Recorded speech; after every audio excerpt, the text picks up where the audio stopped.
하나님의 정의와 공의를 바탕으로 한 정당한 권력에 국민으로서의 의무와 책임을 다하는 것이 맞습니다.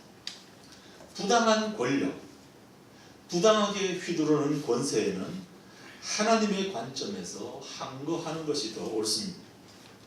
구약의 선지자들이 그렇게 했고 종교개혁자들이 그런 삶을 살았습니다. 그것이 종교개혁의 정신이기도 합니다. 오늘 본문에서 말하는 순종이 단순히 무조건 그냥 다 순종하라 그런 말은 아닌 것 같습니다. 이 순종이 도대체 뭔가 33절에 보면 남편에게 순종하라라는 말을 남편을 존중하라, 영어에서는 respect라는 단어를 사용합니다. 이 respect라는 이 단어가 요즘은 존경이라는 단어보다는 인정이라는 단어로 더 많이 쓰입니다. 인정할 때 respect 요새 젊은 애들이 그렇게 얘기들을 합니다. 남편을 인정하라. 왜? 남편은 이 존중과 인정을 먹고 살기 때문입니다. 이 말씀을 잘 우리가 읽어야 합니다. 남편에 대해 그저 보기만 해도 존경심이 막 솟아나오십니까? 물론 남편의 모든 면이 정말 존경받을 만해서 남편을 진짜 존경하는 아내도 간혹 보기는 했습니다. 그런 존경할 만한 남편을 만난 아내는 전생에 나라를 구한 사람들입니다. 그렇지만 보통은 존경이 쉽지가 않습니다. 어휴, 한탄이 절로 나옵니다. 하는 것마다 좀 어설퍼 보이기도 하고 뭔가 부족해 보입니다. 본래 발달에 있어서도 여성들이 남성보다 좀 빠릅니다. 이 차이가 한 4, 5년 정도 난다고 합니다. 그래서 약간 어머니 같은 그런 느낌들도 있는 거죠. 오늘 우리 찬양 인도하는 부부를 보셔서 알지 않습니까? 남편이 잘못하니까 부인이 옆에 와서 이렇게 툭툭툭 두드리는 모습이 얼마나 보기 좋았는지 모릅니다. 근데 보면 좀 부족해 보이고 그냥 진심으로 존경하고 남편의 하는 모든 말과 행동을 인정하기가 쉽지가 않습니다. 당장 한마디를 하고 싶습니다.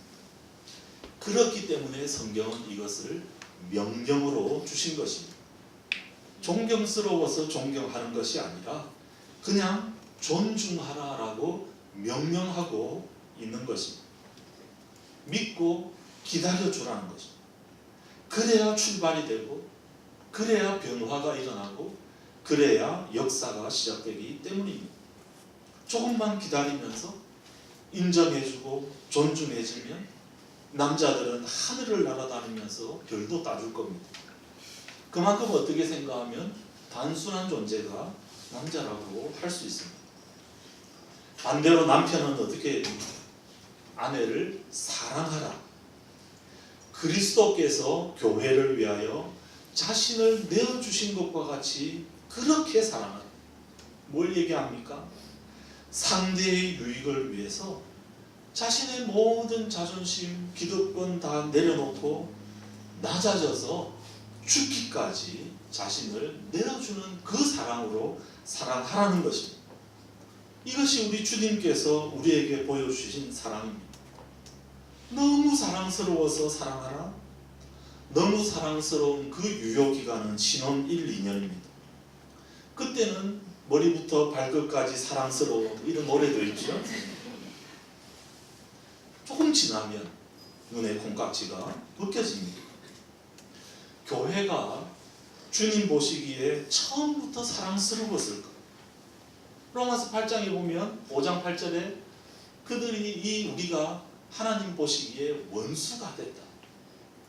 그런데 그 원수 같은 우리를 먼저 사랑해 주신 그것이 사랑이다. 그럼에도 불구하고 사랑하셨다.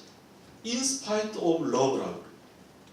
부족함에도 불구하고 애를 먹임에도 불구하고 마음에 안 들음에도 불구하고 사랑하라. 왜냐하면 여성은 이 사랑을 먹고 살기 때문입니다. 이렇게 하나님께서는 둘을 다르게 만드셨습니다. 한쪽은 존중받기를 원하고 한쪽은 사랑받기를 원합니다. 부부를 만드신 그 하나님의 영에 충만한 바울은 지금 교회 공동체에 바로 이 부분을 실천하라라고 명령하고 있는 것입니다.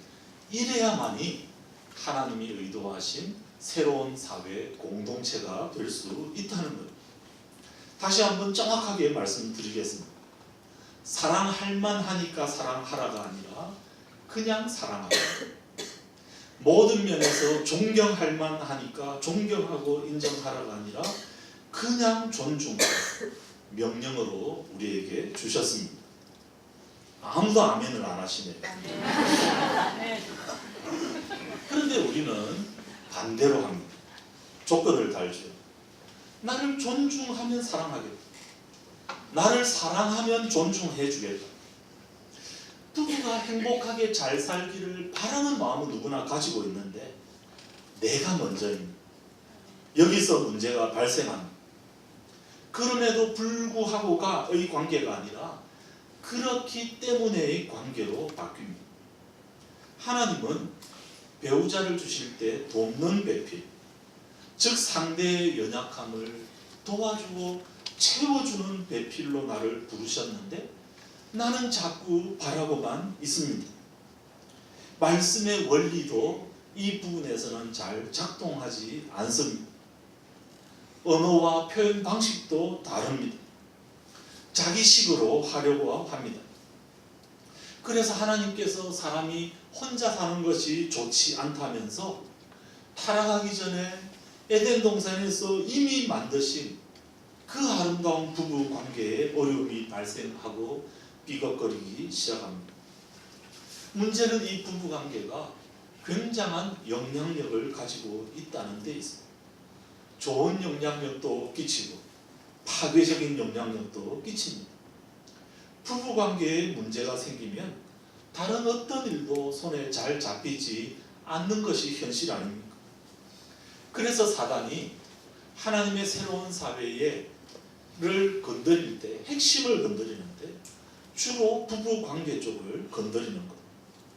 돕는 배필로 서로의 연약함을 채워주고 서로 바라는 부분들을 채워주기보다는 자기중심성이 부부관계에도 작동을 합니다. 자기중심적인 생각이야말로 사단이 우리에게 구사하는 최고 효과적인 전략이고 이것이 바로 죄의 근본입니다. 그래서 아내는 사랑받으면 존경하겠다라고 버티고 남편은 존중받으면 사랑하겠다라고 조건을 답니다.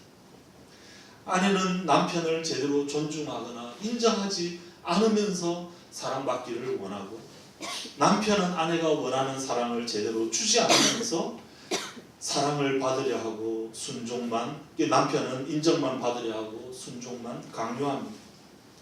이렇게 상대를 돕기보다는 바라는 배필로 살아가면서 상대가 먼저 하기를 버티다 보니까 일은 점점 더 꼬이게 됩니다.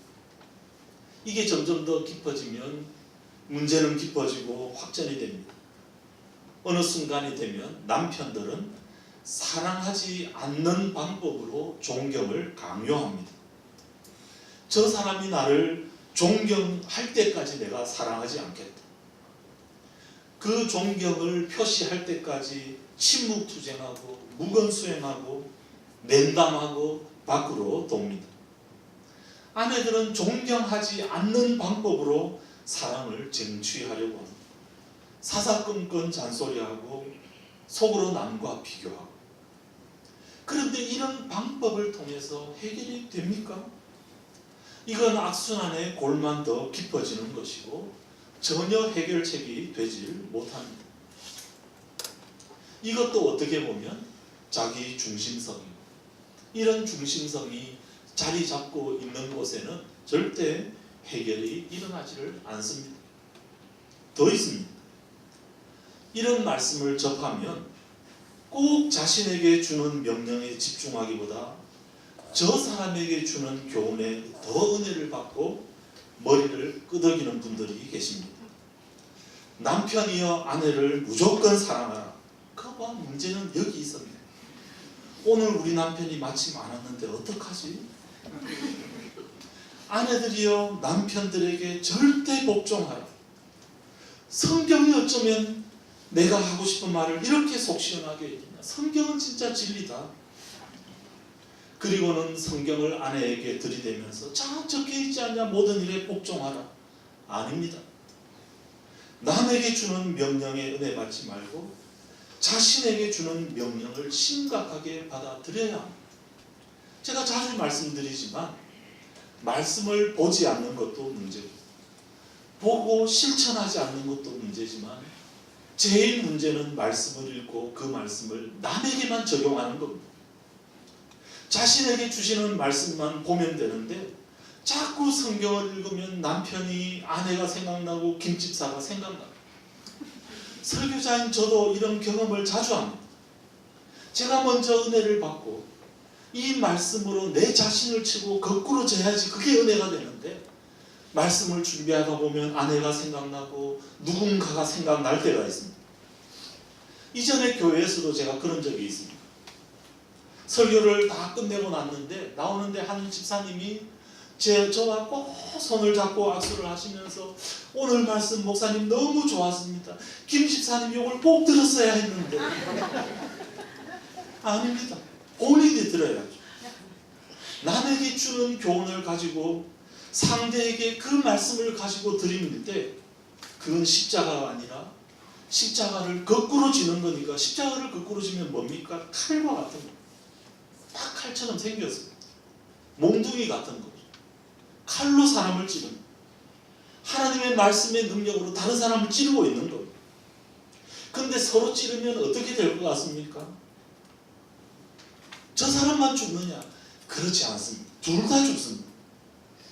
여기서 문제가 발생합니다. 저쪽이야 어떻게 하든